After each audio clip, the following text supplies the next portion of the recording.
আসসালামু আলাইকুম সুধী মণ্ডলী, dear my friends, my viewers. এটা হচ্ছে আলিপুর গ্রাম। এটা হচ্ছে হবিগঞ্জের নবীগঞ্জ থানার বিবিয়ানা গ্যাস ফিল্ডের পাশে। এই আলিপুর গ্রামটি হচ্ছে আমার শ্বশুর বাড়ি, অর্থাৎ নানা শ্বশুর বাড়ি। আমার শাশুড়ি আম্মা ওনার ছোটোবেলায় বেড়ে ওঠা বাড়ি। এখানে আমার ওয়াইফের বড় বোন, উনিও ছোটোবেলায় এখানে বেশ কয়েক বছর ছিলেন। এই যে স্কুলটা দেখতে পাচ্ছেন, প্রাথমিক স্কুল, এখানে উনি লেখাপড়া করেছেন।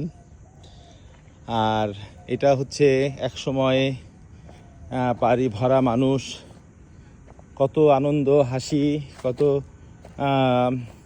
এখানে আমরা বেড়াতে আসতাম।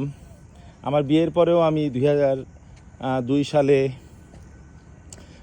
তা থেকে শুরু করে অনেক এসেছি।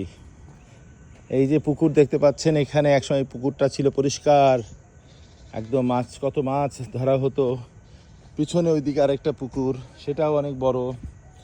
আর এই যে ঘরে ঢুকছি এখন, এখানে আগে সুন্দর গেট ছিল, বড় বড় গাড়ি এখানে পার্ক করা হতো, উঠান ভরা, কি সুন্দর। এখানে লাউয়ের মাচা ছিল এসব জায়গায়। আর এই যে ঘর, এই ঘরের এখানে অনেক পরিষ্কার পরিচ্ছন্ন, একদম ঝমঝম করতো বাড়িটা, কত মানুষ। আমরা যখন প্রথমবার আসলাম এখানে, আমার শ্বশুর আসলে ওই বারান্দার কোণাটায় উনি চেয়ারে বেশিরভাগ সময় বসে থাকতেন। আর আমার বিয়ের পর যখন প্রথম আসি, আমি এই বেডরুমটাতে রুমির সাথে আমি থাকতাম রাতে।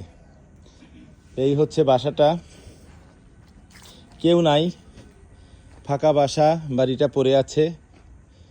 এরকমই একদিন এই পৃথিবীর সব কিছু পড়ে থাকবে। দুনিয়া থেকে আমরা একে একে সবাই বিদায় নিব, শুধু থেকে যাবে এই জড় পদার্থগুলো, সাথে এই গাছপালা, লতাপাতা আর স্মৃতি। তো আপনারা সবাই ভালো থাকবেন।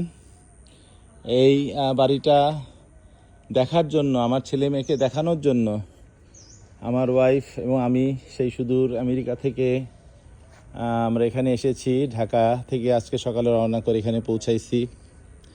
তো এই আর কি, আশা করি আমরা ইনশাল্লাহ এখান থেকে যেন সহি সালামত মতো সাবধানে মৌলভীবাজার পৌঁছতে পারি। সবাই দোয়া করবেন। সবার কাছ থেকে বিদায় নিচ্ছি। আল্লাহ হাফেজ, আসসালামু আলাইকুম।